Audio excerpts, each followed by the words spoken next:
Hi, this is Wei here. This is my last build of the league, and this is the build I made right after my Molten Strike Champion.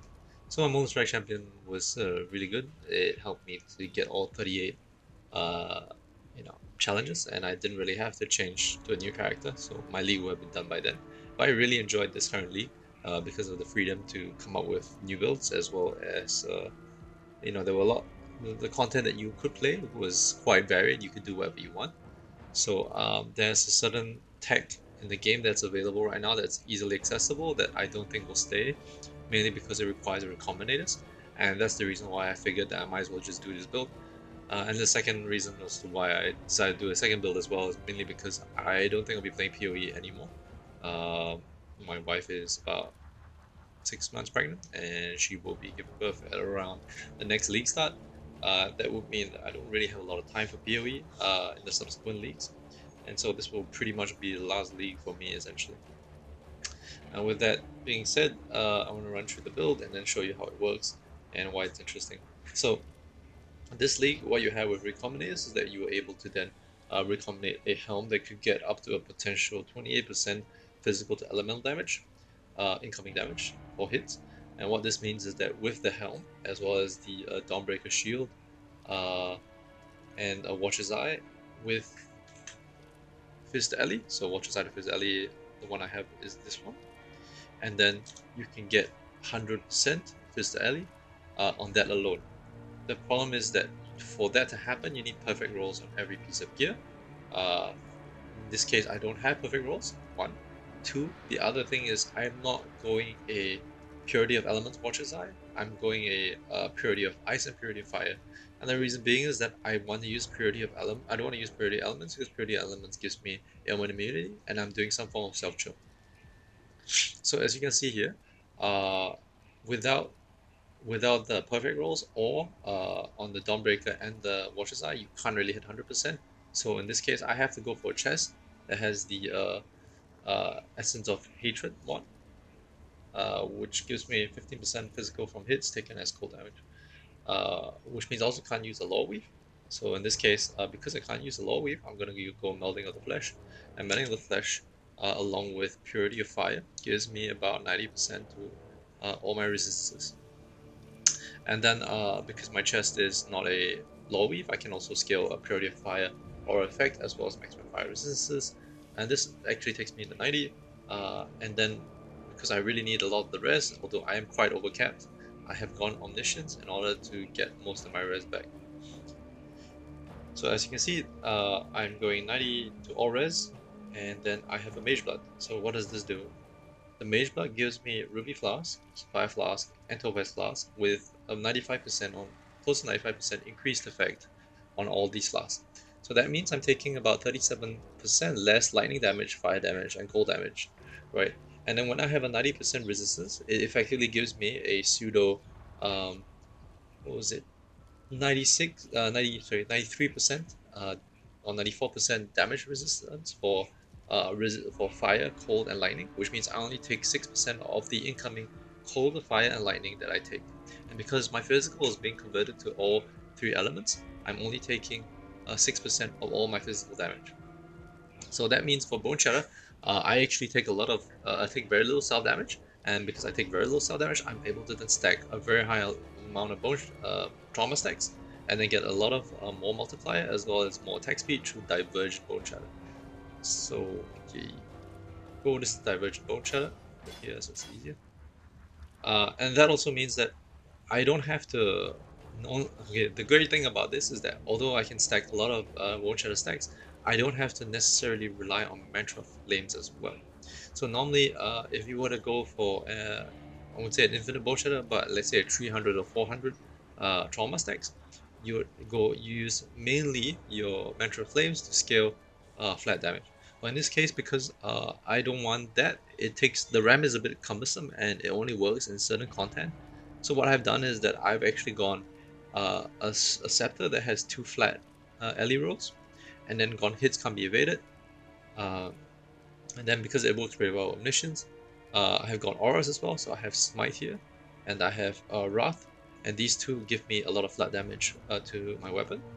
And then Yeah. So and then I have Omniscience scaling the damage through penetration. In this case, I have gone with hits can't be evaded instead of a third uh, animal damage roll, and the reason being for that is one, I don't have to scale any form of accuracy. Accuracy is actually very hard to get on the left side of the three, especially when you're pathing upwards like this. And also accuracy is only easy to get when you go for a very high level precision, which I'm not doing, because precision does take quite a bit of mana reservation. So in this case, because I have hits can't be evaded, I don't have to focus on accuracy at all, and accuracy doesn't really affect me. And the second thing as well is because I am going a Brutal Restraint Timeless Jewel, and I'm going a Akara of Nasima, and this gives me second sight. So second sight means makes me blind in a sense. So I have 20% less accuracy rating and evasion rating, but 25% more melee critical strike chance while blinded. So what does that mean? So 25% more melee critical strike chance while blinded counteracts my ascendancy. Actually, I need to change this, so give me a bit. I need 20 respect points. I've actually forgotten about this. I was doing a test and I was testing a different setup. So in this case, I'm going to refund these two and go back here. Okay. So if you go and see Blitz, Blitz gives you 2% more attack speed per Blitz charge, but 8% reduced critical strike chance per Blitz charge. So this counteracts your Blitz charges and thus allows you to get still about 74% critical strike chance, right? Without having to go brittle, because I'm not running brittle here in this build. So yeah, that is it. And also there is some self-chill mechanic. So self-chill mechanic will be a Winterweave Coral Ring. I have gone for a pretty nice Coral Ring. This one has a percentage strength and intelligence, which is good for Omniscience. And it also has Bleeding Cannot Be Inflicted, which is great because physical DOTs are a big problem for this build. So I'm not only immune to Corrupted Blood, I'm also immune to bleeding. So that helps quite a bit, right? So this Winterweave, along with Call of the Void, as you can see here, I also have a percentage attribute roll here, just for the Omniscience. This means that all damage can chill, so all my hits will chill regardless of the damage I do. In this case, I don't actually have any cold damage, I only have fire, lightning, and because this is lightning and this is lightning, and Mental Flames is fire, I actually don't do any cold damage. So even though I don't do any cold damage, I still get max chills, mainly because it basically allows me to take all the combined damage that I do and chill with that, right? And secondly, all damage taken from my hits can chill you. The damage that I take from hits is just my Boneshatter damage, which is unsourced. So as a result, the damage, the amount of self-chill effect I get can only go up to maybe about 12 to 13%. It's 13% extra accuracy, and it's not as amazing, but it's still good enough that I would want to run it.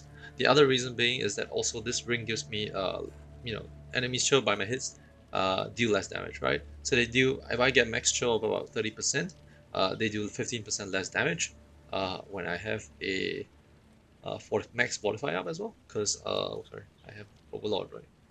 Yeah, I have overlord, so this gives me fortify of 20%, gives me 20% less damage as well. And then with the fire, cold, and lightning resistance of 90, as well as the full conversion, this means that I take very little incoming hit damage from mobs. Yeah. Well, I also take very little incoming elemental damage over time as well, because this is 90%, right?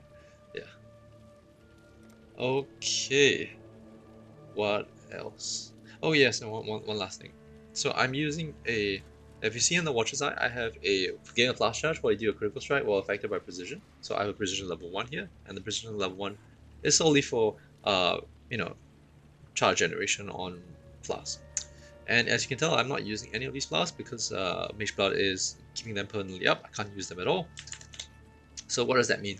That means whenever I get a critical strike and I get a flash charge from that critical strike, which will happen very often because I'm hitting really fast because of Boneshatter, I will get a flash charge for every crit, right? So on average, maybe if I hit about 10 times a second, this gives me about 10 charges a second. So the limit, I think, is 10 charges a second. And what this means is that I will have a permanent Cautious Eternal Life Flask, which will counteract the self-damage from Boneshatter, right? Whatever self damage that is. Alright, so I'm gonna do a bit of a showcase and then just run like showing an example of how it, you know, how it is, how it feels like to kill mobs and to just do content. This is only delve depth 400. It's not too tough. Yeah. So this build is great for simulations, for anything that has relatively juice content, that has a lot of mobs, and requires you to hit a lot. It is not as good for stuff like bosses, especially bosses with degen. So an example of bosses with degen would be like something like Sirius, Maven, which can kill your recovery. Generally, I wouldn't consider this a bossing character, mainly because a lot of the damage is not front-loaded, it is back-loaded. You have to spend time hitting stuff for damage to ramp up, where the Molten Strike character can get 150 million damage without actually doing anything, other than maybe dropping a few totems. This one still needs to hit for quite a bit before you can get enough stacks to do a pretty decent amount of damage.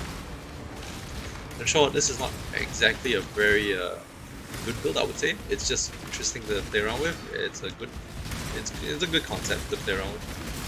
Hopefully we'll be able to find a build that is optimized around these particular mechanics.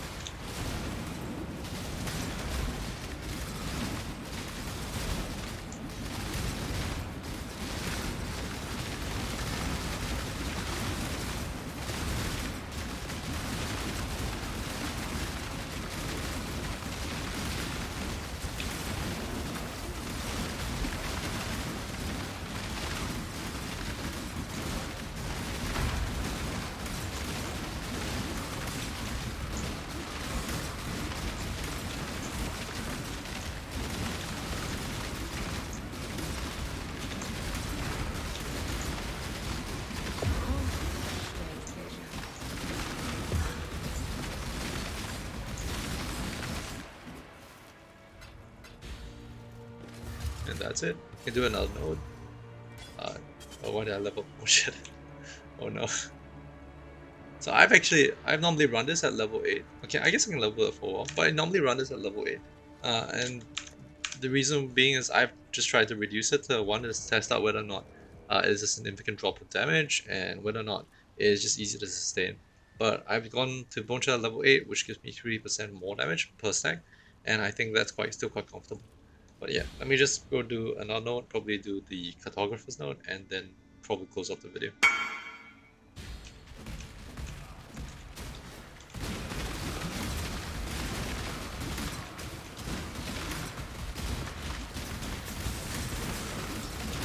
So the reason why I've gone a petrified lot as well is because I want some form of overleech, and I also want the flask to give extra life. So the flasks give extra 120% recovery when used while low life. In this case, Petrify always keeps me at low life, which means that whenever I pop the flask, I'm likely to just get 128% more life recovery from my flask.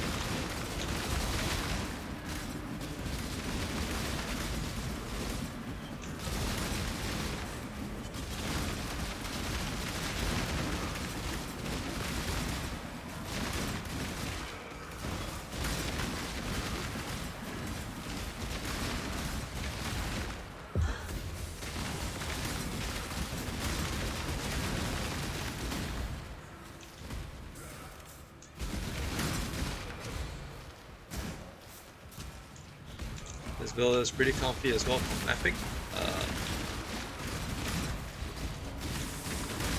Yeah, just for bossing, there's a lot to be desired, and that's the only reason why I wouldn't recommend this build per se. I also feel like it's really expensive because of the mage buff.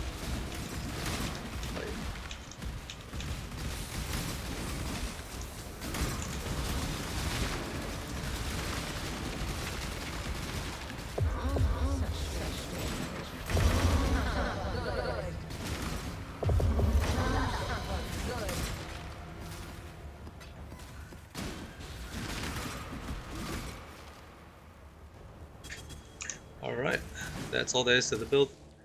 Let me know if you need anything else, and that's pretty much it. This build is also available on PoE Ninja. You just need to go to Delve Depth and search for this particular character. The character's name is, okay, ignore the character's name. The character's name is Zerking Ruetoo's 2-inch boner, but yeah, uh, that's all there is to it. Hope you enjoyed it. Peace.